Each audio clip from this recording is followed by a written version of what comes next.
ஒரு குரு, இளம் சீடர்கள் எதிரில் உட்காந்துருக்கிறாங்க. குரு பாடம் நடத்திக்கிட்டு இருக்கிறார். சீடர்களுக்கு ஒரு ஆசை, அதாவது ஒரு முக்கியமான மந்திரத்தை நம்ம குருநாதர்கிட்ட இருந்து கற்றுக்கணும் அப்படிங்கிறது அவங்க ஆசை. அது என்ன மந்திரம்னா, இறந்தவரை உயிர்ப்பிக்கக்கூடிய புனித மந்திரம், அதாவது செத்தவங்களுக்கு மீண்டும் உயிர் உண்டாக்குகிற மந்திரம். குருவே, தயவு பண்ணி அந்த மந்திரத்தை எங்களுக்கு உபதேசிக்கணும் அப்படின்னு கேட்டாங்க. அது ரொம்ப ஆபத்தானது, அது என்னத்துக்கு உங்களுக்கு வேண்டாமேன்னாராம் குரு. எங்களுடைய நம்பிக்கை உறுதிப்படுறதுக்காகத்தான் கேட்குறோம், வேற ஒன்றும் இல்லை அப்படின்னு நாங்களாம் சீடர்கள். பக்குவப்படாத அறிவுங்கிறது ரொம்ப ஆபத்தானது அப்படின்னாராம் குரு. இது சீடர்களுக்கு புரியல. அது எப்படிங்க பக்குவப்படாத அறிவு ஆபத்தானதுன்னு சொல்றீங்க, அப்படின்னா என்ன அப்படின்னு கேட்டிருக்காங்க சீடர்கள். குரு அதுக்கு விளக்கம் கொடுத்தாராம். அந்த மந்திரத்தை எப்போ பயன்படுத்தணுங்கிறது முக்கியம். அதை அறியக்கூடிய ஞானம் ஏற்படுகிற வரைக்கும் அதை தெரிஞ்சுக்காம இருக்கிறது தான் நல்லது, இல்லைன்னா ஆபத்துன்னாராம். ஆனால் அந்த சீடர்கள் அதை கேட்குற மாதிரி இல்லை, ரொம்ப பிடிவாதம் பண்ண ஆரம்பிச்சுட்டாங்க. சரி வாங்க சொல்கிறேன்னார் குரு. எல்லாரும் வந்தாங்க. அந்த புனித மந்திரத்தை அவங்களுக்கு ரகசியமாக உபதேசம் பண்ணார். உபதேசம் பண்ணிவிட்டு அவங்களுக்கு எச்சரிக்கையும் கொடுத்தார். இந்த மந்திரத்தை நல்லா ஆராய்ச்சி பார்த்ததுக்கு அப்புறம் தான் உச்சரிக்கணும், அவசரப்பட்டு எதுவும் செஞ்சிடக்கூடாது அப்படின்னு ஒரு தடவைக்கு பல தடவை எச்சரிக்கை கொடுத்தார். சரின்னு சொல்லிவிட்டு அவங்கெல்லாம் மந்திரத்தை கற்றுக்கிட்டு எழுந்திரிச்சு போயிட்டாங்க. ஒரு நாள் அந்த சீடர்கள் எல்லாம் மணற்பாங்கான இடத்துல அப்படியே நடந்து போயிட்டு இருக்கிறாங்க. ஒரு பாலைவன பகுதி மாதிரி ஒரு இடம். அங்கே ஒரு இடத்துல எலும்புகள் குவியலாக கிடந்தது. உடனே இந்த சீடர்கள் முன்ன பின்ன யோசிக்காம, தியானமும் பண்ணாம, அந்த மந்திரத்தோட பயனை சோதிச்சு பார்க்கணும் அப்படின்னு நினச்சிக்கிட்டு அந்த மந்திரத்தை உச்சரிக்க ஆரம்பிச்சிட்டாங்க. அவ்வளவுதான். உடனே என்னாச்சு தெரியுமா, அந்த எலும்புகள் எல்லாம் ஓநாய்களாக மாறி அவங்கள துரத்த ஆரம்பிச்சுட்டுது. சீடர்கள் எல்லாம் தலைதெறிக்க ஓட ஆரம்பிச்சிட்டாங்க. ஓநாய்களும் விடலை, அவங்கள துரத்தி பிடிச்சி கடிச்சு கொதற ஆரம்பிச்சுட்டுது. அப்போதான் அந்த சீடர்களுக்கு குரு சொன்ன அறிவுரையோட அர்த்தம் புரிஞ்சுது. பக்குவப்படாத அறிவு ஆபத்தானது அப்படிங்கிறது.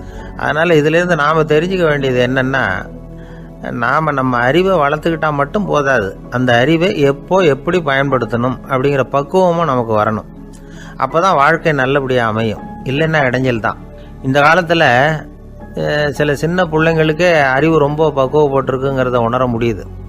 ஒரு சின்ன பையன் பள்ளிக்கூடத்தில் மார்க் லிஸ்ட் கொடுத்தாங்க, வாங்கிக்கிட்டு அவசரமாக வீட்டுக்கு ஓடினான். எதிரில் வந்த ஒருத்தர் கேட்டார், என்ன அவசரம், ஏன் இப்படி வேகமாக ஓடுறேன்னார். எங்கள் அம்மா கிட்ட அடி வாங்கணும், அதுக்காக தான் ஓடுறேன்னா. அடி வாங்கிறதுக்கா இவ்வளவு அவசரம்னார் அவர். அப்படி இல்லைங்க, நான் போகிறதுக்குள்ளே எங்கள் அப்பா வீட்டுக்கு வந்துட்டாருன்னா அவர்கிட்ட அடி வாங்க வேண்டியிருக்கும், அதை அவாய்ட் பண்ணுறதுக்காக இப்படி ஓடுறேன் அப்படின்னு நானும் அந்த பையன். இந்த உலகத்தில் எல்லாருக்கும் மகிழ்ச்சி தரக்கூடிய ஒரு பொருள் எது? இது ஒரு முக்கியமான கேள்வி. இந்த கேள்விக்கு பொருத்தமான ஒரு பதிலை உங்களால் சொல்ல முடியுமா? அதாவது கொஞ்சம் யோசித்து பார்த்தா பணம்னு சொல்லலாமா? இப்போ கையில் காசு இல்லாதவங்ககிட்ட ஒரு 10 ரூபாயை கொடுத்தா அது அவனுக்கு சந்தோஷத்தை கொடுக்கும். ஏற்கனவே வருமான வரி பிரச்சனையில் சிக்கி இருக்கிறவர்கிட்ட இன்னும் கொஞ்சம் பணம் இருந்தாங்கன்னு சொல்லி கொடுத்தோம்னா அது அவருக்கு சங்கடத்தை தான் கொடுக்கும். அதனால் அந்த கேள்விக்கு பணங்கிறது பொருத்தமான பதிலாக இருக்க முடியாது. கேள்வி என்னன்னா, இந்த உலகத்தில் எல்லாருக்கும் மகிழ்ச்சி தரக்கூடிய ஒரு பொருள் எது? சரி, இனிப்புன்னு சொல்லலாமா? ஏன்னா எல்லாருக்கும் இனிக்க தானே செய்யும். அதுலேயும் ஒரு சிக்கல் இருக்குது. சர்க்கரை வியாதிக்காரங்களுக்கு அது என்ன சந்தோஷத்தையா கொடுக்கும்? ஆக எல்லாருக்கும் வேறுபாடு எதுவும் இல்லாமல் மகிழ்ச்சியை கொடுக்கக்கூடியது வேற ஏதோ ஒன்று இருக்குது. அது என்னன்னு கண்டுபிடிக்கணும். அதுதான் இன்றைக்கி தகவல். இப்போ அதை கண்டுபிடிக்கணும்னா இந்த கதையை கேட்கணும். அது என்ன கதைன்னா, ஒரு ஊரில் ஒரு ராஜா இருந்தார். அவருக்கும் இதே சந்தேகம் வந்துட்டுது. அதாவது எல்லாருக்கும் இன்பம் தரக்கூடிய பொருள் எது அப்படின்னு. இதுக்கு பதில் தெரிஞ்சுக்கிறதுக்கு ஆசைப்பட்டார். சரி, அதுக்கு என்ன செய்யலாம்னு யோசனை பண்ணார். நாட்டு மக்களுக்கு பகிரங்கமாக ஒரு அறிவிப்பு கொடுத்தார். நம்ம நாட்டு மக்கள் இன்பம் தரக்கூடிய பொருள் எதுன்னு நினைக்கிறாங்களோ அதை கொண்டுகிட்டு அரண்மனையில் உள்ள கண்காட்சி மண்டபத்தில் வைக்கலாம். அப்படி அவங்க வைக்கிற பொருள்களில் எது எல்லாருக்கும் இன்பம் தரக்கூடியதாக இருக்குமோ அதை வச்சவருக்கு 1000 பொற்காசுகள் பரிசு அப்படின்னு அறிவிப்பு கொடுத்துட்டார். ஜனங்கள் இந்த அறிவிப்பை கேட்டாங்க. அதுக்கப்புறம் சும்மா இருப்பாங்களா? 1000 பொற்காசுன்னா சும்மாவா? அவங்க கையில் என்னென்ன கிடைச்சதோ அதையெல்லாம் கொண்டாந்து அரண்மனை காட்சி மண்டபத்தில் வச்சுட்டாங்க. அதுக்கப்புறமா ராஜா அங்கே வந்தார். ஒவ்வொன்றா பார்த்துக்கிட்டே வந்தார். முதல்ல ஒரு குயில் இருந்தது, இனிமையாக பாடக்கூடிய குயில். இந்த குயிலோட இன்னிசை எல்லாருக்கும் இன்பம் தரக்கூடியது தான். இருந்தாலும் காது கேட்காதவங்களுக்கு இந்த இசை எப்படி இன்பம் தர முடியும்? அதனால் இது சரியில்லைன்னு விட்டார். அடுத்தபடியாக போனார். அங்கே என்ன வச்சுருக்குறாங்கன்னு பார்த்தா ஒரு அழகான மயில் அங்கே தோகை விரித்து ஆடிக்கிட்டு இருக்குது. இந்த மயிலோட ஆட்டம் மனசுக்கு இன்பம் தரக்கூடியது தான். இருந்தாலும் பார்வை இல்லாதவங்க இந்த ஆட்டத்தை பார்த்து ரசிக்க முடியுமா? முடியாது. அதனால் இதுவும் சரியில்லை அப்படின்னு சொல்லிவிட்டார். அதுக்கு அடுத்தபடியாக போனார். பல வகையான இனிப்பு பண்டங்களை வச்சுருந்தாங்க. பார்த்தார், வயசானவங்களுக்கும் நோயாளிகளுக்கும் இது இன்பம் தராது, துன்பம் தான் கொடுக்கும் அப்படின்னார். இப்படி ஒவ்வொன்றா பார்த்துக்கிட்டே போகிறார். அழகான மலர்கள், கனிகள், ஓவியங்கள் எதுவுமே பொருத்தமாக தெரியல. சகல பேருக்கும் இன்பம் தரக்கூடிய வகையில் எதுவும் இல்லை. கடைசியாக வந்தார்.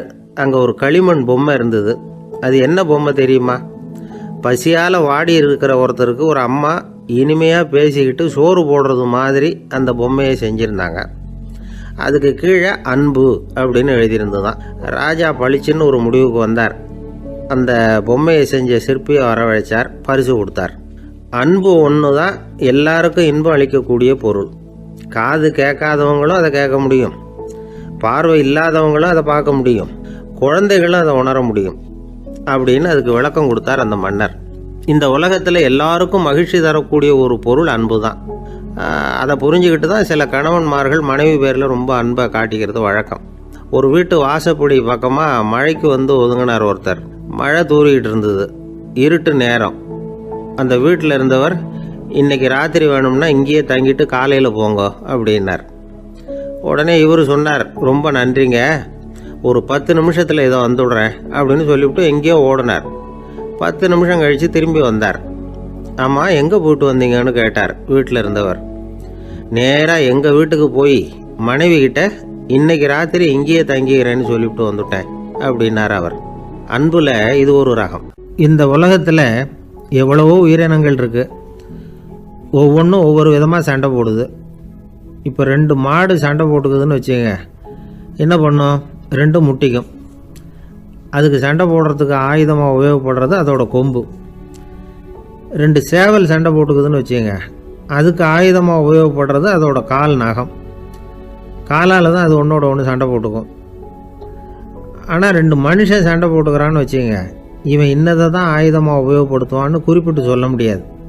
கல்லை எடுப்பான், கத்தி எடுப்பான், துப்பாக்கி எடுப்பான், என்ன வேணாலும் பண்ணுவான். வாயால் திட்டுவான், கையால் அடிப்பான், காலால் உதைப்பான், சகலகலா வல்லவன். விலங்குகள்லாம் பொதுவாக வாயை சாப்பிட்றதுக்கு மட்டும்தான் உபயோகப்படுத்துது. ஆனால் இவனுக்கு சாப்பிட்றதுக்கும் அதுதான், சாப்பிட்டு விட்டு திட்டுறதுக்கும் அதுதான். ஆனால் ஒரு விஷயத்தில் மட்டும் கெட்டிக்கிறேன். அதாவது நாம் சண்டை போட்டுக்கிட்டாலும் பரவாயில்லை, கோழிகள் சண்டை போடாமல் இருக்கணும் அப்படின்னு ஆசைப்படுறான். எதுக்காக? கோழிகள் சண்டை போடாமல் இருந்தால் நிறைய முட்டைகள் போடுமா, அதுக்காக தான் இந்த அக்கறை. கோழி பண்ணை வச்சிருக்கிறவங்களுக்கு இது ஒரு பெரிய பிரச்சனை. அதாவது பண்ணையில் இருக்கிற கோழிகளுக்குள்ளே அடிக்கடி சண்டை வந்துடும். அதனால் முட்டை உற்பத்தி குறைஞ்சிரும். சரி, இதுக்கு என்ன பண்ணுறது? பண்ணையில் போய் உட்காந்துக்கிட்டு தினமும் பஞ்சாயத்து பேசிகிட்டு இருக்க முடியுமா? அமெரிக்காவில் கோழி பண்ணை வச்சிருக்கிற ஒருத்தர் இதை பற்றி யோசனை பண்ணி பார்த்தாராம். ஒரு வழியையும் கண்டுபிடிச்சிருக்கார். கோழிக்கெல்லாம் மூக்கு கண்ணாடி மாட்டி விட்டுட்டோம்னா அது சண்டை போடுற குணம் குறைஞ்சிரும், முட்டை அதிகமாகிடும். அந்த கண்ணாடியில் உள்ள லென்ஸு சிவப்பு நிறத்தில் இருக்கணும், அவ்வளவுதான் அப்படின்னு அவர் கண்டுபிடிச்சாராம். இது ஏற்கனவே நடைமுறையில் கண்டுபிடிக்கப்பட்ட ஒரு விஷயம். ஆனால் எல்லா கோழிக்கும் சிவப்பு மூக்கு கண்ணாடி எப்படி மாட்டி விடுறது? அப்படியே மாட்டி விட்டாலும் அது நழுவாமல் இருக்கணுமே. இப்போ நாமெல்லாம் நடு விரலால் மூக்கு கண்ணாடி நடுவில் தொட்டு அப்படி ஸ்டைலாக சரி பண்ணிக்கிறோம். அது மாதிரி கோழி எப்படி சரி பண்ணிக்கும்? இதுதான் பிரச்சனை. இதுக்கு அவர் என்ன வழி கண்டுபிடிச்சாருன்னா, கோழிக்கெல்லாம் மூக்கு கண்ணாடிக்கு பதிலாக விழியொட்டு வில்லைகள், கான்டாக்ட் லென்ஸ், அதை பொருத்தி விட்டா என்ன அப்படின்னு யோசனை பண்ணார். அதே மாதிரி பண்ணார். அதே மாதிரி செஞ்சு பார்த்தார், வெற்றி. அதுக்கப்புறம் கோழியெல்லாம் சண்டை போட்டுக்கலையாம், சமாதான பிரியர்கள் ஆகிட்டு தான். கோழிகளுக்கு இயல்பாகவே சண்டை போடுற குணம் உண்டு.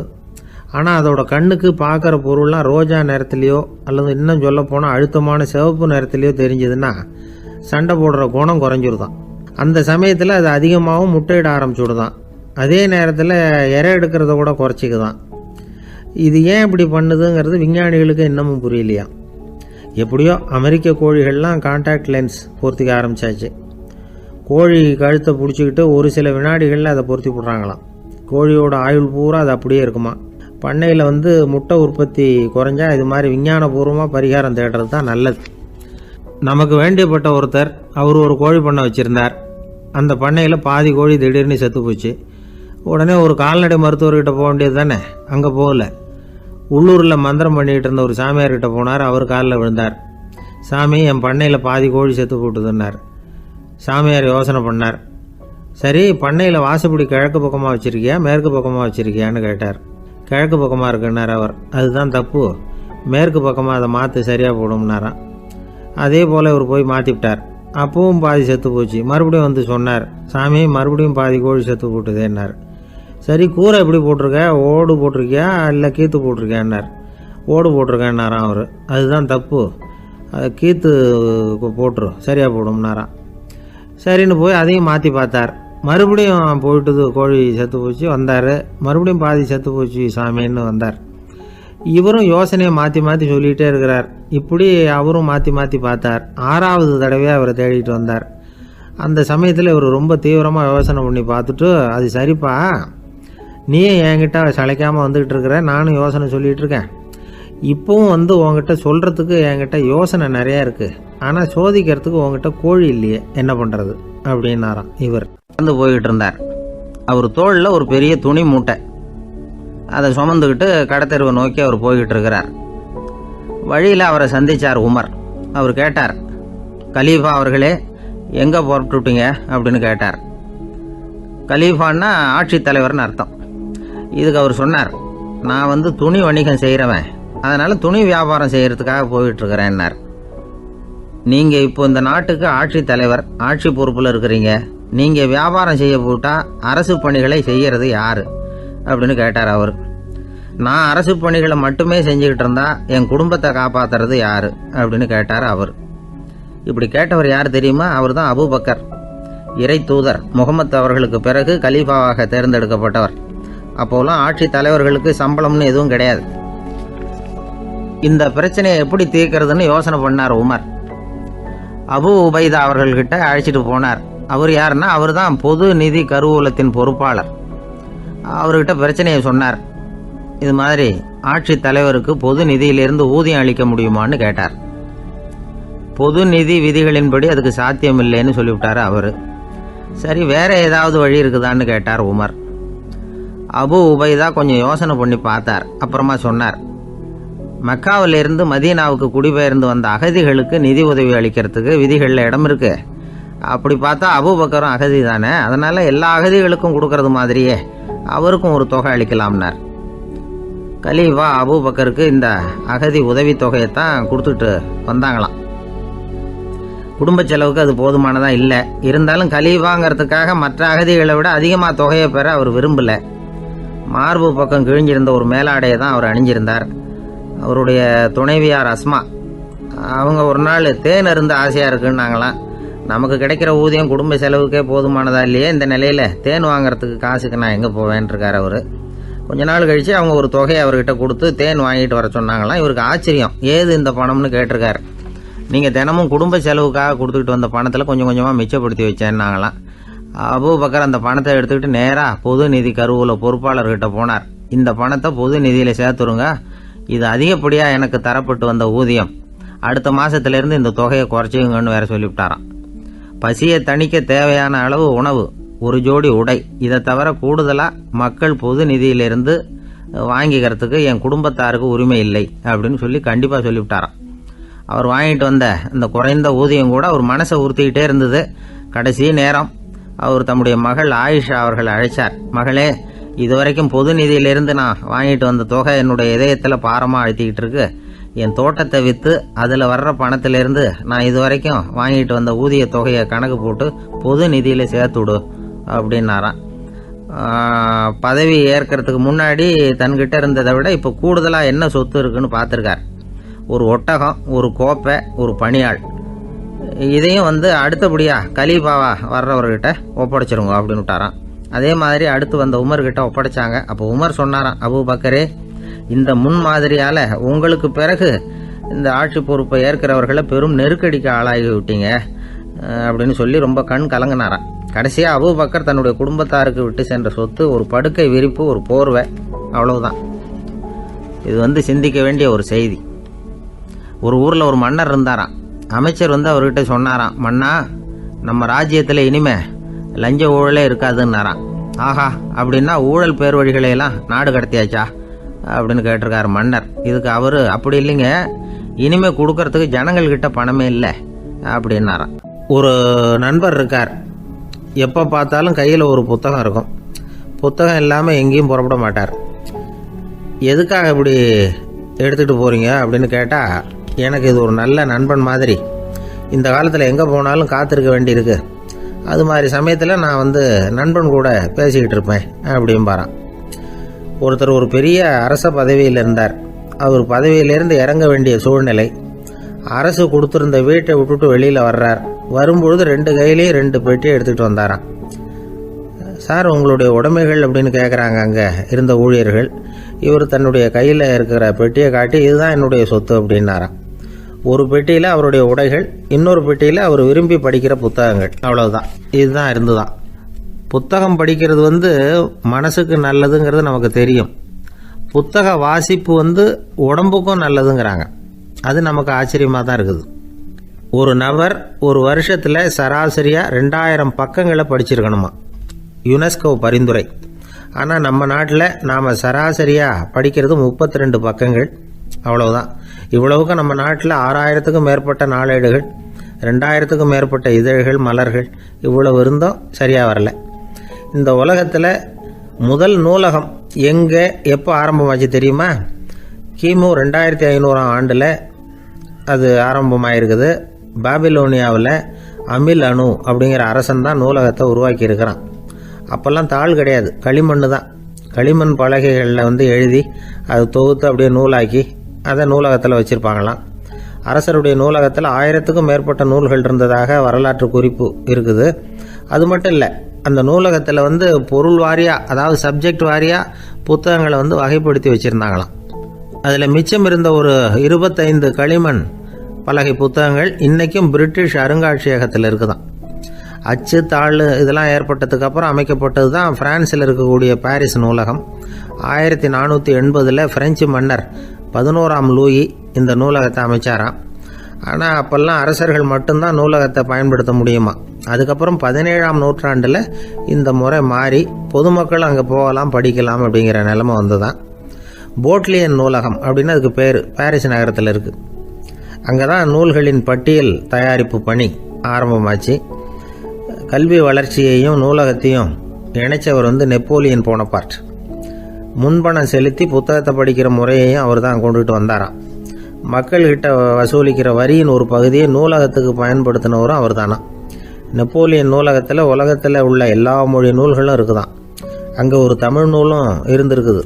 அது என்னென்னா கம்பராமாயணம். சோவியத் யூனியனுக்கு படையெடுத்து போனப்போ அங்கேருந்து லட்சக்கணக்கான புத்தகங்களை இந்த பனிச்சறுக்கு வாகனங்கள் இருக்குல்ல, அதில் கொண்டுகிட்டு வந்ததாக வரலாறு.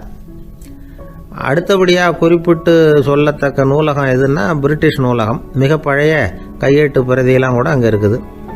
1753 ஆரம்பமாச்சு. அதில் உள்ள நூல்களை வரிசையாக அடுக்கினா 180 கிலோமீட்டர் நீளத்துக்கு வருமா. மிகப்பெரிய நூலகம் அமெரிக்க தலைநகர் வாஷிங்டனில் இருக்குதான். இந்தியாவை பொறுத்த வரைக்கும் பெரிய பழைய நூலகம் எதுன்னா கல்கத்தா நூலகம். எல்லா இந்திய மொழி நூல்களும் இங்கே உண்டு. மகாகவி பாரதியார் நடத்தின இந்தியாங்கிற இதழின் எல்லா பிரதிகளும் அங்கே பாதுகாப்பாக இருக்குது. படிக்கும் பழக்கம் இங்கே வளர வேண்டியிருக்குது. ஒருத்தர்கிட்ட ஒரு புஸ்தகத்தை கொடுத்து விமர்சனம் எழுத சொல்லியிருந்தாங்க. கொஞ்ச நாள் கழித்து அவரை போய் பார்த்து, என்னங்க புஸ்தகத்தை படித்து பார்த்தீங்களா அப்படின்னு கேட்டாங்களாம். இதுக்கு அவர் சொல்லியிருக்கிறார், இன்னும் நான் படித்து பார்க்கலிங்க, இப்போ தானே விமர்சனமே எழுதி முடிச்சிருக்கிறேன், இனிமே தான் படிக்கணும் அப்படின்னாராம். ஒருத்தர் ரொம்பவும் மகிழ்ச்சியாக வந்துக்கிட்டு இருந்தார். என்ன விஷயம்னு விசாரித்தேன்.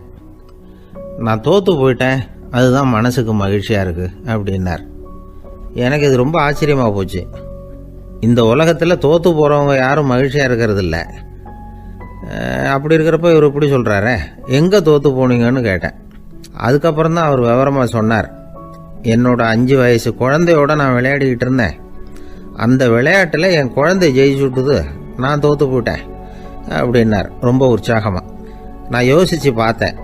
அதாவது நாம் சின்ன குழந்தையாக இருக்கிறப்போ எந்த விளையாட்டில் கலந்துக்கிட்டாலும் அதில் நாம் தான் ஜெயிக்கணும்னு ஒரு வெறி நமக்குள்ளே இருக்கும். நம்மளை எதிர்த்து விளையாடுறவர் நல்லவரா கெட்டவரா, பெரியவரா சின்னவரா அப்படிங்கிறதெல்லாம் முக்கியம் கிடையாது. அவர் தோற்று போகணும், நாம் ஜெயிக்கணும், அதுதான் முக்கியம். எதிரியை சந்தோஷப்படுத்த விளையாடுகிற கலை அப்போ நமக்கு தெரியறதில்ல. வாழ்க்கையில் ஒரு பக்குவம் வந்ததுக்கு அப்புறம் வெற்றி பெறணுங்கிற மன அழுத்தம் போயிடுது. போட்டியில் ஜெயிக்கணுங்கிறத விட குழந்தையை சந்தோஷப்படுத்தணுங்கிறது முக்கியமாக போச்சு. ஜெயிக்கணுங்கிற வெறி ஓடி போட்டுது. ஒரு குழந்தையாக இருந்தப்போ நம்ம வளர்ச்சிக்கு உதவிய வெறி பெரியவனானதுக்கு பிறகு நமக்கு எதிரியாக மாறுது. அதை சரியான சமயத்தில் நாம் புரிஞ்சுக்கிட்டோம்னா போதும், நாம் பொழைச்சிக்கலாம்.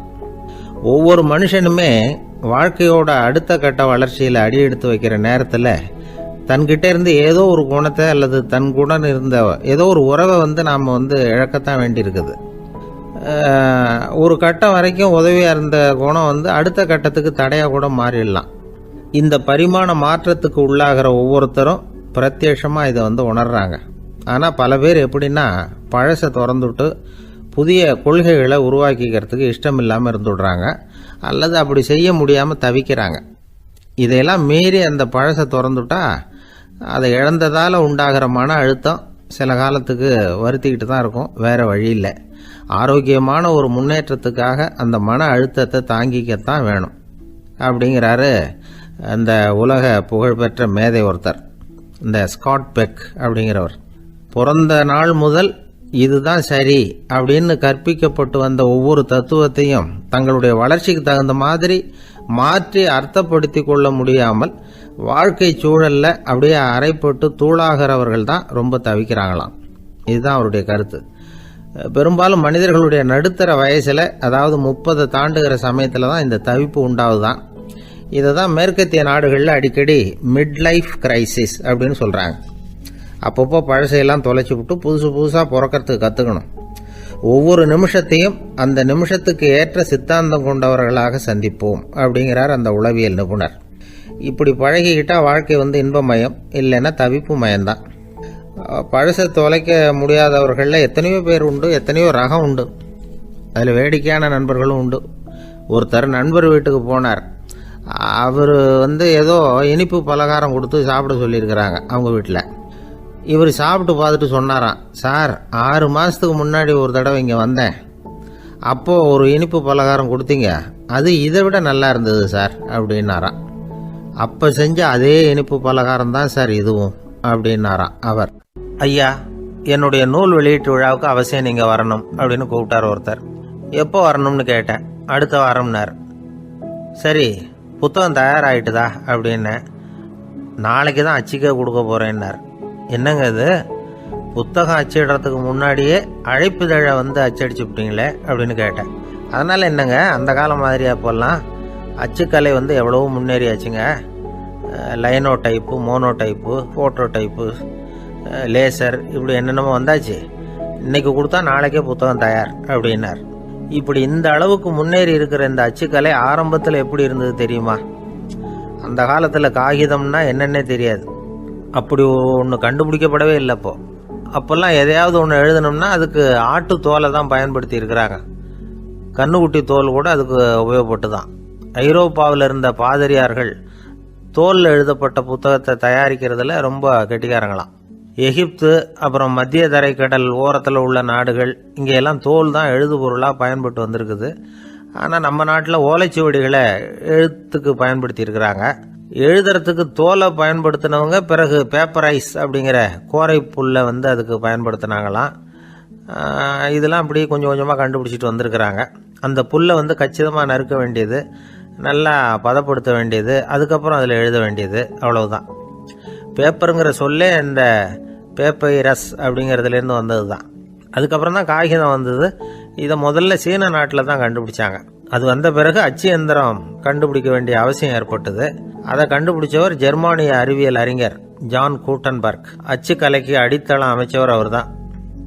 ஜெர்மனியில் மெயின்ஸ் அப்படிங்கிற ஊரில் 1399 பிறந்தார். அவரோட மாமன் ஒருத்தர் உலோக வேலையில் வல்லவர். அவர்கிட்ட அந்த வேலையை கற்றுக்கிட்டார். அதோட வைர கற்களை வந்து பட்டை தீட்டுறதுலையும் ரொம்ப தேர்ச்சி பெற்றிருந்தார். இளம் வயசுலேயே சும்மா இருக்க மாட்டாராம். எதை செஞ்சாலும் அதை திறமையாக செய்வாராம். அவர் தான் முதல்ல மர அச்சு எழுத்துக்களை உருவாக்கினார். அது மேலே மை தடவி பிரதிகள் எடுத்தார். அதுக்கப்புறம் உலோக எழுத்துக்கள், முதல்ல காரியம், அப்புறம் இரும்பு, அப்புறம் கலப்பு உலோகம், பிறகு அச்சடிக்கிறதுக்கு எந்திரம் ஒன்றையும் உருவாக்கினார். முதல்ல பைபிள் அச்சடித்தார். 1468 அவர் இறந்து போனார். 16ஆம் நூற்றாண்டில் மேலை நாடுகளிலிருந்து மர எழுத்துக்களை கொண்டுகிட்டு வந்து தமிழ்நாட்டில் கிறிஸ்தவ நூல்களை அச்சிட்டாங்க. அப்போல்லாம் வந்து அச்சகங்கள் வந்து போதிய அளவுக்கு இங்கே இல்லை.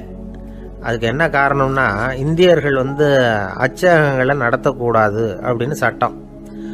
1835 வரைக்கும் அந்த சட்டம் வந்து நடைமுறையில் இருந்தது. இந்த நிலைமையில் அங்கேயும் இங்கேயுமா 1-2 அச்சகங்கள் ஆரம்பமாச்சு. 1713 தரங்கம்பாடியில் லூத்தரன் மிஷன் அச்சகம், அதே ஆண்டில் சென்னையில் எஸ்பிசிகே அச்சகம். இது ரெண்டும் தான் இந்தியாவில் முதல்ல தொடங்கப்பட்ட அச்சகங்கள். ஆட்டுத்தோல்லையும் ஓலைச்சுவடியிலையும் எழுதப்பட்ட எழுத்துக்கள் இன்னைக்கு எங்கேயோ போயிட்டுது. ஆனால் நம்ம ஊரில் எழுத்தாளர்கள் நிலைமை தான் ஒன்றும் சொல்லிக்கிறது மாதிரி இல்லை. நம்ம ஆள் ஒருத்தர் சொன்னார், சார் நான் சொந்தத்தில் ஒரு அச்சாபீஸ் வச்சுருந்தேன், இப்போவும் வச்சுருக்கிறேன். அதனால் என்னுடைய படைப்புகளை புத்தகமாக வெளியிடுறதுல எனக்கு ஒன்றும் கஷ்டம் இல்லை. வருஷத்துக்கு ஒரு புத்தகம் எழுதி வெளியிட்டுருவேன். 15 வருஷமாக இலக்கிய உலகத்துக்கு இப்படி சேவை செஞ்சுக்கிட்டு வர்றேன். ஆனால் இந்த வருஷம்தான் வாசகர்கள் வந்து எனக்கு பாராட்டு விழா நடத்தி இருக்கிறாங்க அப்படின்னார். இந்த வருஷம் அப்படி என்ன விசேஷம் அப்படின்னு கேட்டோம். இந்த வருஷம்தான் நான் எந்த புத்தகம் எழுதி வெளியிடாமல் இருந்தேன், அதுக்காகத்தான் எனக்கு இந்த பாராட்டு விழா அப்படின்னார். ஊருக்கு வெளியில் அமைதியான ஒரு இடம், அங்கே ஒரு ஆசிரமம், அங்கே ஒரு சாமியார். அவர் தினமும் நல்ல போதனைகள்லாம் செய்வார். பல பேர் போய் அங்கேயே சில நாள் தங்கி இருந்து அவர் சொல்கிற அறிவுரைகளை எல்லாம் கேட்டுக்கிட்டு வர்றது வழக்கம். ஒரு தடவை அவரை பார்த்துட்டு போகிறதுக்காக 3 வெளியூர் தம்பதிகள் வந்தாங்களாம். அந்த மடத்திலேயே சாப்பிட்டுக்கிட்டு தங்கி இருந்து அவங்களுடைய போதனைகளை கேட்டுக்கிட்டு போகணுங்கிறது அவங்க நோக்கம். காலையில் குளிச்சுட்டு பூஜையில் உட்காந்தார் அந்த சுவாமி. இவங்களும் குளிச்சுட்டு அந்த பூஜையை பார்க்கறதுக்காக அவர் முன்னாடி வந்து உட்காந்தாங்க. பூஜை ஆரம்பமாச்சு. சம்பிரதாயப்படி அது ரொம்ப நேரம் நடந்துக்கிட்டே இருக்குது. இவங்களுக்கு நல்ல பசி இருந்தாலும் இந்த நேரத்தில் அதை எப்படி வெளியில் காட்டிக்கிறது? பேசாமல் இருந்தாங்க. அந்த சுவாமி பூஜையை முடித்தார். அதுக்கப்புறம் பேச ஆரம்பித்தார். பேச்சு அருமையாக தான் இருந்தது, அமிர்தமாக தான் இருந்தது. இருந்தாலும் இவங்களுக்கு இருக்கிற வயிற்று பசி அதை சரியாக கவனிக்க விடலை. அந்த சுவாமியே இதை கவனிச்சதா தெரியல. இவங்களுக்கு மனசுக்குள்ள ஒரு எண்ணம், உள்ளே சாப்பாடு தயாராகிட்டு இருக்கும் போல இருக்கு, இந்த பேச்சு முடிஞ்சது நம்மளை உள்ளே அழைச்சிட்டு போய் சாப்பாடு போடுவாங்கன்னு நினைக்கிறோம் அப்படின்னு இவங்களாம் நினச்சிக்கிட்டாங்க. ஆனால் சுவாமி இதை பற்றி எதுவுமே பேசலை, கண்டுக்கலை. ஒரு அம்மாவால் அதுக்கு மேலே சும்மா இருக்க முடியுமா? முடியல. சாப்பாட்டை கவனிக்கலாமா அப்படின்னு சொல்லி மெதுவாக ஆரம்பித்தாங்க. கவனிக்கலாமே அப்படின்னு உள்ளே அழைச்சிட்டு போனார் சுவாமி. இவங்க ரொம்ப அவசரமாக எழுந்திருச்சு உள்ளே ஓடினாங்க. அங்கே ஒரு மேஜை மேலே ஒரு கிண்ணம் மூடி இருந்தது.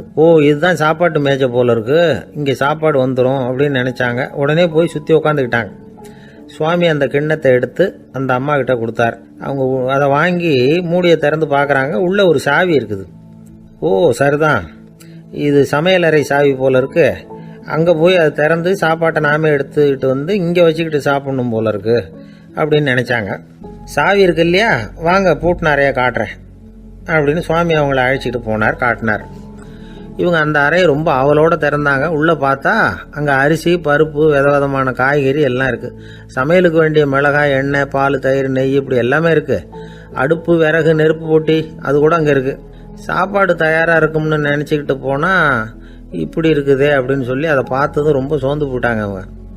சுவாமி, என்ன இது சாப்பாடு இல்லையா அப்படின்னாங்க. அதுதான் சாப்பாட்டுக்கு வேண்டிய எல்லாம் இங்கே இருக்குதே, அடுப்பு மூட்டி நீங்கள் தான் அவங்கவுங்க ருசிக்கு தகுந்த மாதிரி சமைச்சிக்கணும். இந்த சன்னியாசிக்கு எப்படி சமைக்க தெரியும் அப்படின்னு கேட்டார் சுவாமி. சாப்பாடு தயாராக இருக்கும்னு நாங்கள் எதிர்பார்த்தோம் அப்படின்னாங்க. நீங்கள் இப்படி சொல்லுவீங்கன்னு நானும் எதிர்பார்த்தேன். இது வரைக்கும் நான் எவ்வளவோ தத்துவம்லாம் எடுத்து சொன்னேன். எல்லாத்தையும் விட இதுதான் அனுபவபூர்வமான தத்துவம். ஆண்டவன் வந்து நமக்கு நல்ல மனசை கொடுத்துருக்குறான், நல்ல வாய்ப்புகளையும் தந்திருக்கிறான், அதையெல்லாம் பயன்படுத்திக்கக்கூடிய மூளையையும் சிந்தனையையும் கொடுத்துருக்குறான். அதனால் அடுப்பை தான் நீங்கள் மூட்டணும், அடுப்பு வந்து நீங்கள் தான் மூட்டணும், உங்களுக்கு உகந்ததை நீங்கள் தான் சமைச்சு ருசித்து அனுபவிக்கணும். ஆண்டவனே அதை செஞ்சுக்கிட்டு இருக்க மாட்டான் அப்படின்னாராம் அந்த சுவாமி. நம்முடைய வாழ்க்கையில் பல நல்ல பலன்களை பெறறதுக்கு நாம தான் முயற்சி பண்ணணும்.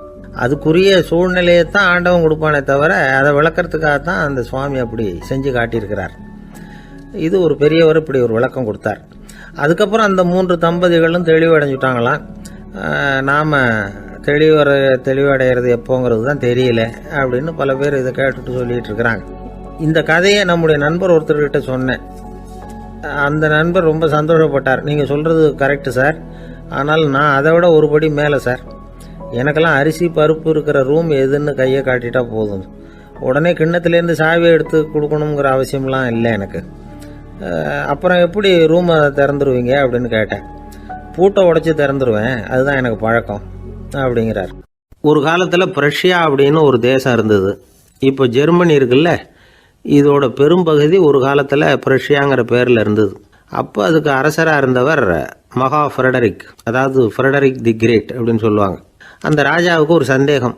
நாம் பல வகையான வரிகளை விதித்து வசூல் பண்ணுறோம், அப்படி பண்ணி வருமானம் குறைஞ்சிக்கிட்டே போகுதே, இதுக்கு என்ன காரணமாக இருக்கும்? இதுதான் அவருக்கு ஏற்பட்ட சந்தேகம். ஒரு சமயம் அந்த அரசர் தம்முடைய அமைச்சர்களையும் பிரபுக்களையும் தளபதிகளையும் கூப்பிட்டு ஒரு விருந்து வச்சார். விருந்து முடிஞ்சதும் அவங்கள பார்த்து இந்த சந்தேகத்தை கேட்டார். வரிகள் அதிகமாக விதித்து வருமானம் குறையறதுக்கு என்ன காரணம் அப்படின்னு கேட்டார். பல பேருக்கு இதுக்கு சரியாக பதில் சொல்ல தெரியல. அனுபவசாலியான ஒரு தளபதி எழுந்திருச்சார். அரசே, அது எப்படிங்கிறத இப்போ உங்களுக்கு காட்டுறேன்னார். உடனே ஒரு பெரிய பனிக்கட்டி ஒன்றை தன்னுடைய கையில் எடுத்தார். அதை அப்படியும் எப்படியும் திருப்பி பார்த்தார். அப்புறம் அடுத்தவர்கிட்ட கொடுத்தார். அவரும் அதை அப்படியும் இப்படியும் திருப்பி பார்த்துட்டு அடுத்தபடியாக இருந்தவர்கிட்ட கொடுத்தார்.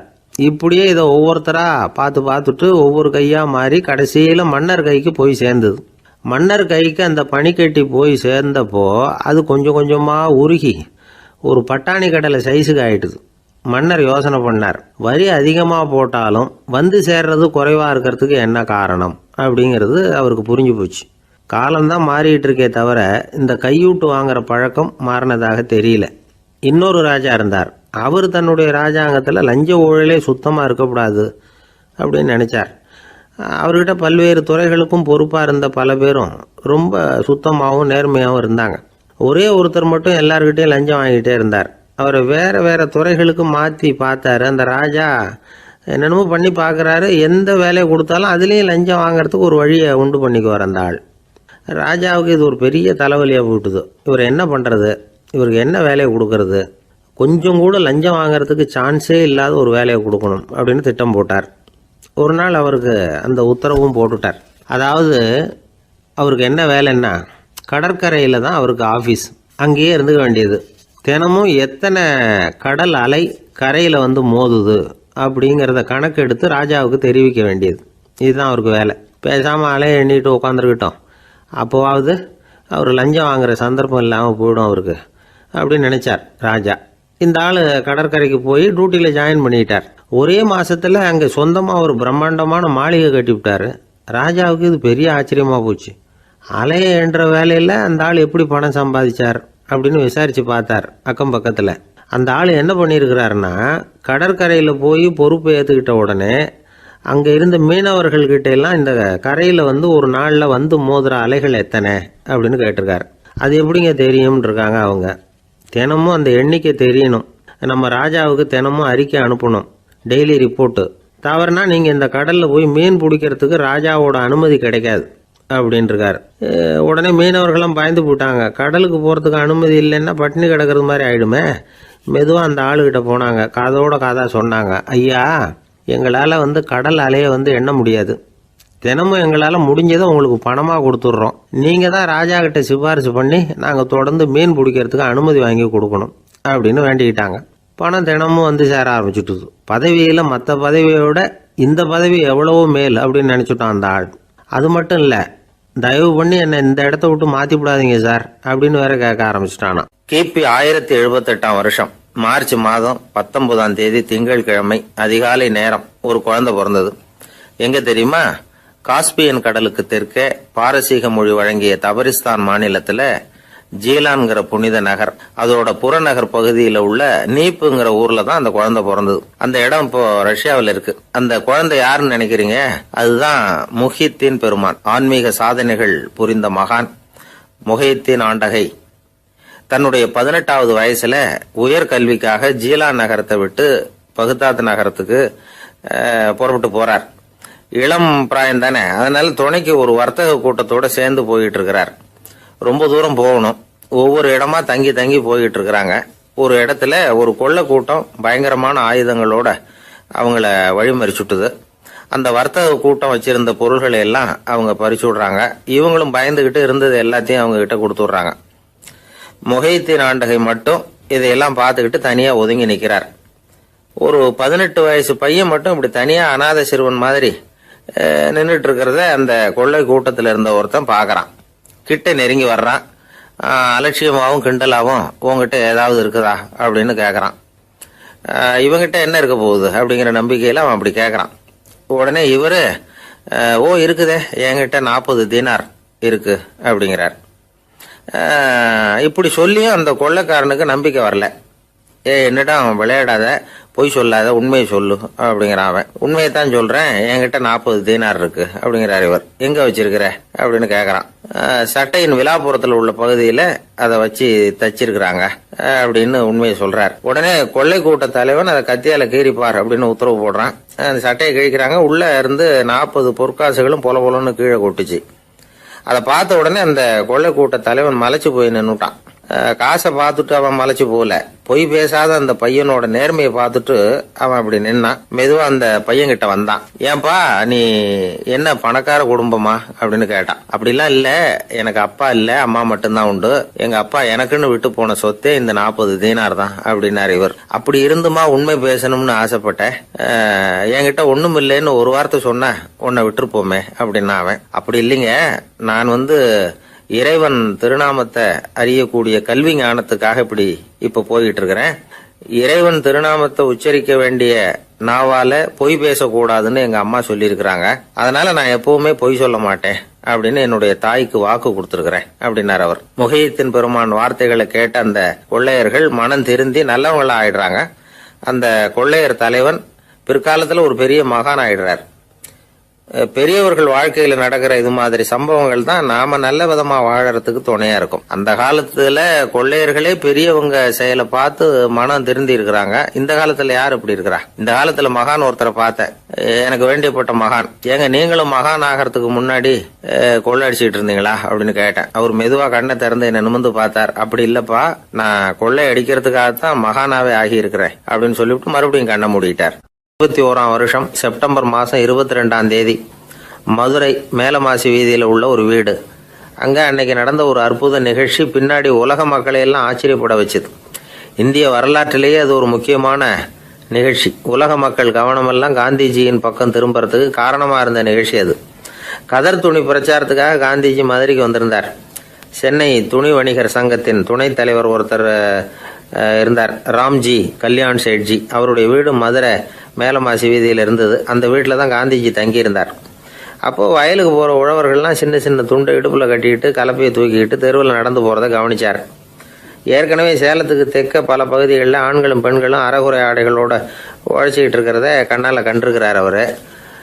இந்தியரின் சராசரி உடை இவ்வளவு தான் அப்படிங்கிறத புரிஞ்சுக்கிட்டார். மனசை என்னவோ பண்ணியிருக்குது. ராத்திரி பூரா அதை பற்றியே யோசனை. 22/9/21 வியாழக்கிழமை காலையில் காந்திஜி எழுந்திருக்கிறார். அவர் கூட தங்கியிருந்தவங்களையெல்லாம் பார்த்து சொன்னார், இன்னையிலிருந்து அறையில் முழு அகலத்துண்டு தான் கட்டுவேன். குளிர் அதிகமாக உள்ள காலங்களில் மட்டும் போர்வை ஒன்றும் உபயோகப்படுத்துவேன். மற்றபடி மேலங்கியோ குல்லாவோ எதுவும் போட்டுக்க மாட்டேன். தற்காலிகமாக இந்த ஏற்பாட்டை 1 மாதத்துக்கு ஏற்றுக்குவேன். அதுக்கு பிறகு உசிதம் போல எண்ணி பார்த்து முடிவு பண்ணுவேன் அப்படின்னார். அவருடைய குரல் உறுதியாக இருந்துதான். உடனே செயலில் இறங்கினார். தம்முடைய 10 முழ வேட்டி, மேலங்கி, உள் சட்டை, குல்லா எல்லாத்தையும் களைஞ்சார்.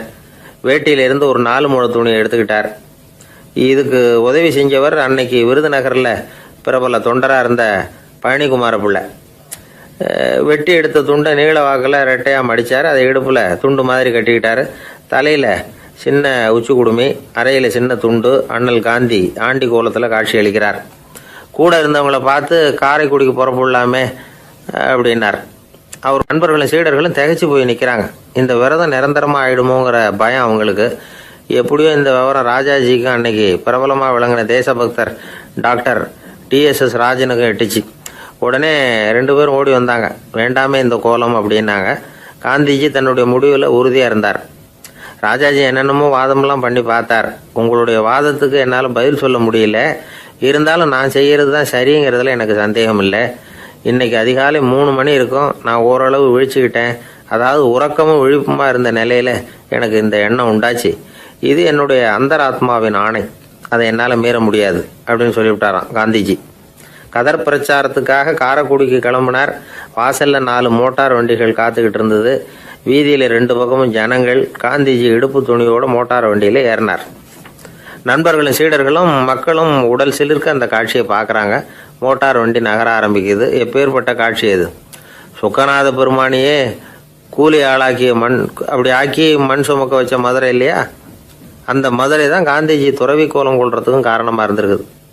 இது இன்னைக்கு எத்தனை பேருக்கு தெரியும்? ஒரு தடவை காந்திஜியும் நேருவும் சுற்றுப்பயணம் செஞ்சாங்களாம். ஒரு இடத்துல நடந்து போயிட்டு இருக்கிறாங்க.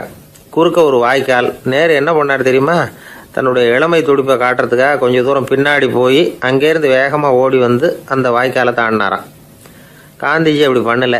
பக்கத்தில் இருந்த பாலம் வழியா அந்த வாய்க்காலை கடந்து வந்தார். நேரு காந்திஜியை பார்த்து சிரிச்சுக்கிட்டே, என்ன மாதிரி நீங்களும் தாண்டி இருக்கலாமே அப்படின்னாராம். அதுக்கு காந்திஜி சிரிச்சுக்கிட்டே சொன்னாராம், 2 அடி முன்னேறதுக்காக 5 அடி பின்னாடி போறதா அப்படின்னாராம். ஒரு ஊர்ல ஒரு ராஜா இருந்தார். அந்த ராஜாவுக்கு ஒரு புள்ள. அந்த புள்ளைக்கு விவரமே தெரியாது. அவன் ஒரு முட்டாளுங்கிறது எல்லாருக்கும் தெரியும். ஆனாலும் அவன் தான் அடுத்தபடியாக ஆட்சிக்கு வர வேண்டியவன். ஆட்சி பொறுப்பை ஏற்க வேண்டிய ஒருத்தன் இப்படி இருந்தால் என்ன பண்ணுறது அப்படிங்கிறது எல்லாருக்கும் உள்ள கவலை. மன்னர் அமைச்சர்களை கூட்டினார். ஆலோசனை கேட்டார், என்ன பண்ணலாம்னு. இவனை இன்னொரு நாட்டு பல்கலைக்கழகத்துக்கு அனுப்பி பார்க்கலாம். அங்கே போய் படிச்சுட்டு வரட்டும். நிறைய படிச்சுட்டு நல்ல ஞானத்தோடு திரும்பி வரட்டும். அதுக்கப்புறம் பார்த்துக்கலாம் அப்படிங்கிறது அவங்க சொன்ன ஆலோசனை. மன்னருக்கும் அது சரின்னு தோணுச்சு. மகனை வெளி தேசத்துக்கு அனுப்பி வச்சார். இவனும் போனான். ஒரு பல்கலைக்கழகத்தில் சேர்ந்தான். நிறைய படித்தான். அதுக்கப்புறம் தந்தைக்கு ஒரு கடிதம் எழுதினான். தந்தையே, நான் நிறைய படிச்சுட்டேன், இனிமேல் நாடு திரும்பலாம்னு நினைக்கிறேன் அப்படின்னு எழுதினான். மன்னருக்கு ரொம்ப மகிழ்ச்சி. அதாவது புள்ள படிச்சுட்டான் அப்படிங்கிற ஆனந்தம்.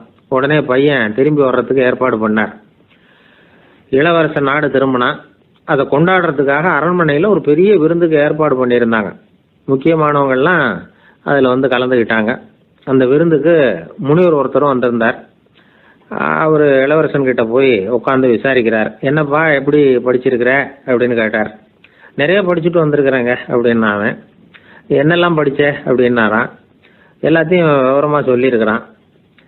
அவன் அப்படி சொல்லிட்டு இருக்கும் பொழுதே முனிவர் என்ன பண்ணார், தன்னுடைய மோதிரத்தை கழட்டி உள்ளங்கையில் வச்சு அப்படியே மூடிக்கிட்டாரான். அப்படியே கையை நீட்டி அவன் முன்னாடி காட்டினார்.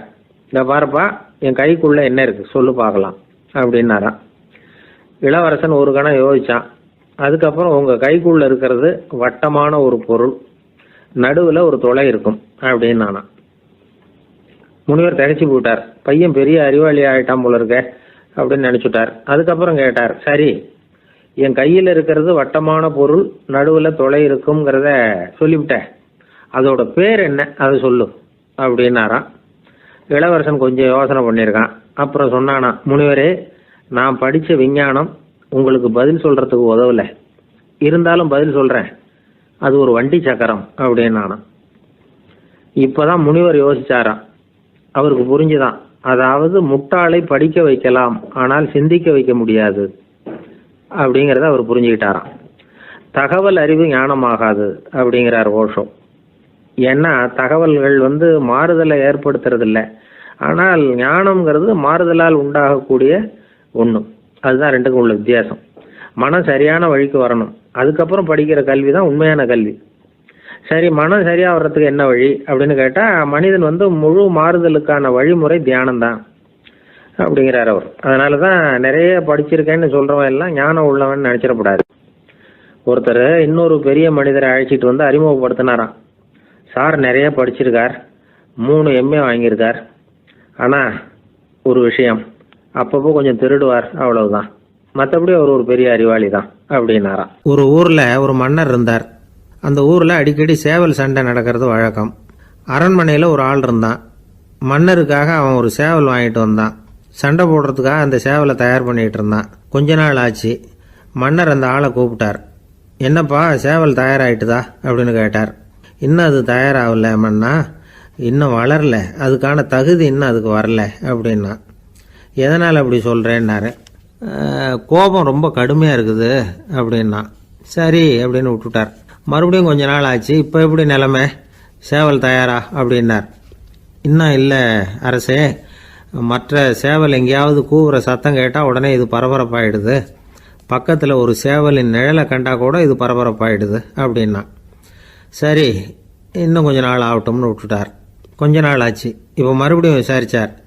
இன்னும் நம்ம சேவலுக்கு அந்த தகுதி வரலமன்னா, போராட்ட உணர்வு அதுக்கு இன்னும் இருந்துக்கிட்டு தான் இருக்குது, உள்ளே மெதுவாக தான் எரிய ஆரம்பிச்சிருக்குது போராட்ட உணர்வு, அப்படி இருக்கக்கூடாது, அது பற்றி எரிய வேண்டாமா அப்படின்னா.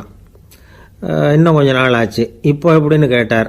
இப்போ அவன் சொன்னான், மன்னா கிட்டத்தட்ட அது போருக்கு தயாராகிட்டுது அப்படின்னு நினைக்கிறேன்னா. எதனால் அப்படி சொல்கிற அப்படின்னு கேட்டார். மற்ற சேவலின் குரலை கேட்டால் அது அசைகிறதே இல்லை, ஒரு பொம்மை மாதிரி ஆயிடுது, அதுக்கு உள்ள ஒரு நுட்பமான விழிப்புணர்வு வந்துட்டுது, அதனால் அது அமைதியாக இருக்குது, மௌனமாக இருக்குது. இனிமேல் அதுக்கு இணையான சேவலே கிடையாது. வெற்றி பெற அது போராட வேண்டிய அவசியமே இல்லை, அதை பார்த்த உடனே எதிரி சேவல்கள் பயந்துட்டு ஓடி போடும் அப்படின்னு சொன்னானான். அந்த சேவலை வளர்த்தவர் சி சிங் சு அப்படின்னு பேர். இந்த சுசுகி சொன்ன கதையும் அது.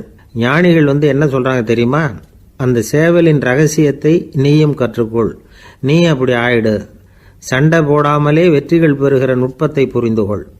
இதுதான் ஞானிகள் உபதேசம். ஒரு குருக்கிட்ட ஒருத்தன் போயிருக்கிறான். எனக்கு சண்டை போட கற்றுக் கொடுங்கண்ணா, அதுக்கு என்ன செய்யணும்னார். என்ன உங்கள் மாணவனாக சேர்த்துங்கண்ணா. சரி இப்போ உன்னுடைய பலம் என்னன்னு கேட்டிருக்கார். இப்போ நான் தனி ஆளாக இருந்து ஒரு 100 பேரை சமாளிப்பேன் நானா. சரி அப்படின்னா என்னுடைய மாணவனாக உன்னை சேர்த்துக்கிறேன்ருக்கார். சேர்த்துக்கிட்டார். 6 மாதம் பயிற்சி கொடுத்தார். அதுக்கப்புறம் இவனை கூப்பிட்டு கேட்டார், இப்போ உன்னுடைய திறமை எவ்வளவுன்னு.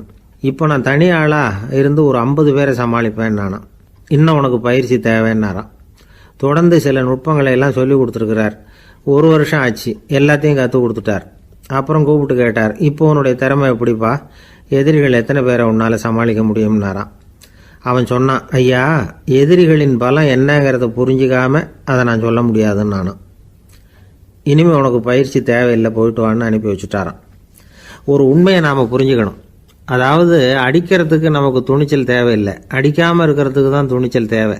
அடித்தா திருப்பி அடிக்கிறவன் மன உறுதி உள்ளவன் இல்லை, அடித்தா திருப்பி அடிக்காமல் இருக்கிறான் பாருங்க, அவன் தான் மன உறுதி உள்ளவன். ஒருத்தன் தலை திரிக்க வேகமாக ஓடிக்கிட்டு இருந்தான். நான் எங்கடா ஓடுற அப்படின்னா, எதுக்க வந்தவன், ஒரு சண்டையை நிறுத்தத்தான் இப்படி ஓடுறேன் அப்படின்ட்டுருக்கான். யாருக்கும் சண்டை, எனக்கும் இன்னொரு ஆளுக்கும் சண்டை அப்படின்னு நான். அவன் எது ரொம்பவும் கஷ்டமான காரியம் அப்படின்னு கேட்டார் ஒருத்தர். ஒருத்தருக்கு ஒருத்தர் சண்டை போடாமல் இருக்கிறது தான் ரொம்ப கஷ்டமான காரியம் அப்படின்னு தோணுது. ஒரு நாட்டுக்கும் இன்னொரு நாட்டுக்கும் சண்டை, நாட்டுக்குள்ளேயே ஒரு குரூப்புக்கும் இன்னொரு குரூப்புக்கும் சண்டை. ஏன் சண்டை போட்டுக்கிறீங்கன்னு கேட்டு பாருங்கள். நாங்கள் சமாதானத்துக்காக தான் சண்டை போட்டுக்கிறோம் அப்படிம்பாங்க. வாழறதுக்காக பிறந்த மனுஷன் லட்சியத்துக்காக உயிரை விட தயார் அப்படின்னு சொல்லிகிட்டு இருப்பான். அப்படி உயிரை விடுறவங்கள நாமளும் பாராட்டுவோம். ஆனால் ஒன்றுமில்லாத விஷயங்களுக்கெல்லாம் சண்டை போடுறவங்களெல்லாம், அப்படிப்பட்டவங்களையும் சரி உயிரை விடுறவங்களையும் சரி என்னென்னு சொல்கிறது, யுத்தங்களாலேயும் சண்டைகளாலேயும் நாம் அடையிறது என்னங்கிறது ஒரு பக்கம் இருக்கட்டும், இழக்கிறது என்ன தெரியுமா, ஏராளமான உயிர்கள். ரத்தம் சிந்துறதுக்கு நான் தயார் அப்படின்னு மார்தட்டி சொல்லலாம். ஆனால் ரத்தம் சிந்தினா உயிர் காத்துக்கிட்டு இருக்க தயார் இல்லை. அதாவது உயிர் நமக்காக காத்துக்கிட்டு இருக்க தயார் இல்லை. இழக்கிற ரத்தத்தை ஈடுகட்டினா தான் உயிரை காப்பாற்ற முடியும். அதனால் இது சம்பந்தமாக ஆராய்ச்சி செய்கிற கட்டாயம் ஏற்பட்டு போச்சு. அதோட விளைவாக புதுசாக ஒன்றை கண்டுபிடிச்சிருக்கிறாங்க. அதுதான் செயற்கை இரத்த பொடி. இப்போ இந்த திடீர் சாம்பார் பொடி, திடீர் ரசப்பொடி, திடீர் காப்பி பொடி இப்படிலாம் சொல்கிறோம்ல, அது மாதிரி இது திடீர் இரத்த பொடி. இஸ்ரேல் ஒரு சின்ன நாடு, மக்கள் தொகை குறைச்சல், அதோட போர்கள் வேறு. அதனால் காயம்பட்டவங்களை காப்பாற்றியே தீர வேண்டிய கட்டாயம். காப்பாற்றணும்னா ரத்த இழப்பை தடுக்கணும். அப்படின்னா உடனடியாக புது ரத்தம் செலுத்தி ஆகணும். திடீர்னு ரத்தம் வேணும்னா எங்கே போகிறது? அதுவும் கிடைக்கிற ரத்தம் சேர்கிற குரூப்பாக இருக்கணும். ஒரு வேடிக்கை பார்த்தீங்களா, நான் வேறு குரூப்பு நீ வேறு குரூப்புன்னு இவன் சண்டை போடுறான். இதில் அடிபட்டவனுக்கு ரத்தம் கொடுக்க போனால் அதுலேயும் அது வேறு குரூப்பாக இருக்குது. அது ரத்தமும் வேறு வேறு குரூப்புன்னு சொல்லிகிட்டு இருக்குது. எந்த குரூப்பு ரத்தம் வேணும், அது உடனடியாக கிடைக்கலன்னா என்ன பண்ணுறது? இப்படிப்பட்ட கஷ்டம்லாம் நமக்கு வந்துடுது. இதுக்காக தான் விஞ்ஞானிகள் இந்த ரத்த பொடியை கண்டுபிடிச்சிருக்கிறாங்க. அதாவது ஒரு ஆள் அடிபட்டு போட்டான்னு வச்சுங்களேன், அவனுக்கு ரத்தம் கிடைக்கல, உடனே என்ன பண்ணலாம்? இந்த சுத்தப்படுத்தப்பட்ட தண்ணீரை கொஞ்சம் எடுத்துக்க வேண்டியது, அதில் இந்த ரத்த பொடியை கரைக்க வேண்டியது. இப்போ இந்த செயற்கை ரத்தம் வந்து தயாராகிட்டுது. இதை அந்த ஆள் உடம்புல ஏற்றி விட்டுற வேண்டியது. இயற்கையாக நம்ம உடம்பில் இருக்கிற ரத்தம் என்னென்ன வேலை செய்யுதோ அதே வேலையை இதுவும் செய்யும். அதாவது ஆக்சிஜனை உடம்புல எல்லா இடத்துக்கும் எடுத்துகிட்டு போகுது. அந்த வேலையை இந்த செயற்கை ரத்தமும் செஞ்சுருது. ஆனால் ஒரு விஷயம், இந்த செயற்கை ரத்தம் ஒரு அவசரத்துக்கு தான் உபயோகப்படுத்தலாம், ஒரு முதல் உதவி மாதிரி. அதை அப்படியே நிரந்தரமாக விட்டுற முடியாது. பின்னாடி வந்து தேவையான குரூப்பு உண்மையான ரத்தம் கிடைச்ச உடனே அதை செலுத்திக்கணும். உண்மையான ரத்தத்தை 20லேருந்து 40 நாள் வரைக்கும் தான் பாதுகாக்க முடியும். அதுவும் குளிர்பதன பெட்டியில். அதுக்குள்ளே உபயோகப்படுத்தலைன்னா அது வீணாக போயிடும். இந்த ரத்த பொடி அப்படி இல்லை, எவ்வளோ நாள் வேணும்னாலும் அப்படியே வச்சுருக்கலாம், குளிர்பதன பெட்டியும் தேவையில்லை. ஆனால் ஒன்று, இது தண்ணியில் கலந்து செயற்கை ரத்தமாக ஆக்கிவிட்டா அதோட வலு 72 மணி நேரம் தான், அதாவது 3 நாள். அதுக்குள்ளே அந்த ஆசாமியை எங்கேயாவது ஆஸ்பத்திரிக்கு தூக்கிட்டு போய் உண்மையான ரத்தத்தை கொடுத்துடணும். சண்டையில் அடிபடுறவங்க, சாலை விபத்தில் அடிபடுறவங்க, இவங்களுக்கெல்லாம் அவசரத்துக்கு கை கொடுத்து உதவுறது இந்த செயற்கை ரத்த பொடி. அதுக்கப்புறம் நாம் கொடுக்குற ரத்தம் தான் அவங்கள காப்பாற்றணும். இன்றைக்கி வந்து ரத்தத்தை தானமாக கொடுக்க தயாராக இருக்கிற நல்ல உள்ளங்கள் ஏராளம். எவ்வளவு ஆக்சிடெண்ட்டு, ஆப்ரேஷன், இதில் சம்மந்தப்பட்டவங்களை வந்து காப்பாற்றுறது நாம் தானமாக கொடுக்குற ரத்தம் தானே. ஒரு ஆக்சிடெண்ட்டு, ஒரு ஸ்கூட்டர் ஒரு ஆள் மேலே மோதி விட்டுது, பார்த்து வரக்கூடாதா அப்படின்னா அந்த ஆள், நீ தான் பார்த்து நடக்கணும், ஏன்னா 20 வருஷமாக நான் அந்த ஸ்கூட்டரை ஓட்டிகிட்டு இருக்கிறேன் அப்படின்னானா இவன். இதுக்கு அவன் சொன்னானா, நீ தான் பார்த்து ஓட்டணும், ஏன்னா 40 வருஷமாக நான் இப்படி நடந்துக்கிட்டு இருக்கிறேன் அப்படின்னானா. ஒருத்தர் அவசரமாக போய்கிட்டு இருந்தார். எங்கே போய்கிட்டு இருக்கீங்க அப்படின்னு கேட்டார் ஒரு பெரியவர். கடைக்கு போகிறேன் சார், சாமான் வாங்கிறதுக்கு அப்படின்னார். அங்கே போகிறதுக்கு முன்னாடி தெரிஞ்சிக்க வேண்டியதெல்லாம் தெரிஞ்சுக்கிட்டீங்களா அப்படின்னு கேட்டார் பெரியவர். கடைக்கு போய் காசை கொடுத்து ஒரு பொருளை வாங்கிட்டு வரப்போகிறோம், இதில் தெரிஞ்சிக்க வேண்டியது என்ன இருக்குது அப்படின்னார் அலட்சியமாக. இப்போ அந்த பெரியவர் பேச ஆரம்பித்தார். இந்த உலகத்தில் எந்த ஒரு செயலில் இறங்குறப்பவும் நாம் நல்லா ஆலோசனை பண்ண வேண்டிய விஷயம் 5 அப்படின்னார். உதாரணமாக, ஒருத்தன் கடைக்கு போய் ஏதோ ஒரு பொருளை வாங்கிட்டு வர போகிறான்னு வச்சுக்கோங்களேன். அப்போ கூட அவன் வந்து 5 விஷயங்களை பற்றி தெரிஞ்சுக்க வேண்டியிருக்குது அப்படிங்கிறார் அவர். முதல்ல அந்த பொருள் எப்படிப்பட்டது அப்படிங்கிறத தெரிஞ்சுக்கணும். 2வதாக தன்னை பற்றியும் தெரிஞ்சுக்கணும். அப்போ தான் அந்த பொருள் தனக்கு தேவையா இல்லையா அப்படிங்கிறத புரிஞ்சுக்க முடியும். 3வதாக தெரிஞ்சுக்க வேண்டியது ஒன்று இருக்குது. அது என்னென்னா, அந்த பொருளை அடையறதுக்கு வழி என்ன அப்படிங்கிறது தெரிஞ்சுக்கணும். அதாவது எவ்வளவு பணம் கொடுத்தா அது கிடைக்கும், இது மாதிரியான விஷயங்கள். 4வதாக அந்த பொருளை அடையிறது மூலமாக நாம் அடையக்கூடிய பயன் என்ன அப்படிங்கிறதையும் உணரணும். 5வது, அந்த பொருளை அடையிறதுல இருக்கக்கூடிய தடை எது அப்படிங்கிறதையும் நாம் தெரிஞ்சுக்கணும். பெரியவர் பேசுறது ஏதோ தத்துவம் மாதிரி தெரியுது இல்லையா? தத்துவம்தான். அதாவது இப்படி உலகியல் வாழ்க்கையில் சின்ன சின்ன விஷயங்கள்லேயே நாம் 5 விஷயங்களை தெரிஞ்சுக்க வேண்டி இருக்குது. அது ரொம்ப அவசியமாக இருக்குது. பேரின்ப நிலைன்னு சொல்கிறாங்கல்ல, அது மாதிரி பெரிய சமாச்சாரங்கள்லேயும் இந்த 5 விஷயங்களை நாம் தெரிஞ்சுக்க வேண்டியிருக்குது. அதுக்கு பேர் என்னன்னா அர்த்த பஞ்சகம். வைணவ சமயத்தில் அர்த்த பஞ்சகம்ங்கிறது ரொம்ப பெரிய விஷயம். கடைக்கு போகிறது மாதிரி கடவுளை பார்க்க போகிறப்போ நாம் 5 விஷயங்களை தெரிஞ்சுக்கணுமா. முதல்ல பரம்பொருள் அப்படிங்கிறது என்ன, அதோட தன்மைகள் என்ன, இதை தெரிஞ்சுக்கணும். இதுக்கு பேர் என்னன்னா பரமாத்ம ஸ்வரூபம் அப்படின்னு பேர். 2வது, நாம யாரு, நம்மோட தன்மை என்ன அப்படிங்கிறத தெரிஞ்சுக்கணும். நான் யாருன்னு எனக்கே தெரியலங்கிறப்போ இதை நான் சொல்கிறேன்னு இது என்னுடையதுன்னு சொல்கிறது தப்பு தானே. அப்புறம் 3வது விஷயம், பரம்பொருளை நாம் அடையிறதுக்கு வழி எது, இதை தெரிஞ்சுக்கணும். இது வந்து உபாய ஸ்வரூபம் அப்படின்னு பேர். 4வது விஷயம், நாம் அடைய வேண்டிய பயன்கள் என்ன அப்படிங்கிறத தெரிஞ்சுக்கிறது. இதுக்கு புருஷார்த்தம் அப்படின்னு பேர். 5வது, அந்த பயனை வந்து அடைய விடாமல் தடுக்கிற தடைகள் யாவை அப்படிங்கிறத தெரிஞ்சுக்கிறது. இது வந்து விரோதி ஸ்வரூபம். இதைத்தான் தடையியல் அப்படின்னு சொல்கிறாங்க. அதாவது பரமாத்மாவை பற்றிய அறிவு, ஜீவாத்மாவை பற்றிய அறிவு, உபாயம் பற்றிய அறிவு, புருஷார்த்தம் பற்றிய அறிவு, இந்த 4 அறிவுக்கும் எதிரடையா, அதாவது அதையெல்லாம் தப்பாக புரிஞ்சுக்கிறதால உண்டாகக்கூடிய அறிவு விரோதி சொரூபம். என்ன இது தகவலில் ஏதாவது கதை சொல்லுவீங்கன்னு பார்த்தா ஏதோ தத்துவம் பேசிகிட்டு இருக்கிறீங்களே அப்படின்னு நினைக்கலாம். இதுவும் தெரிஞ்சுக்க வேண்டிய ஒரு பெரிய விஷயந்தான். காதில் போட்டு வச்சா எப்போவாவது உபயோகப்படும்.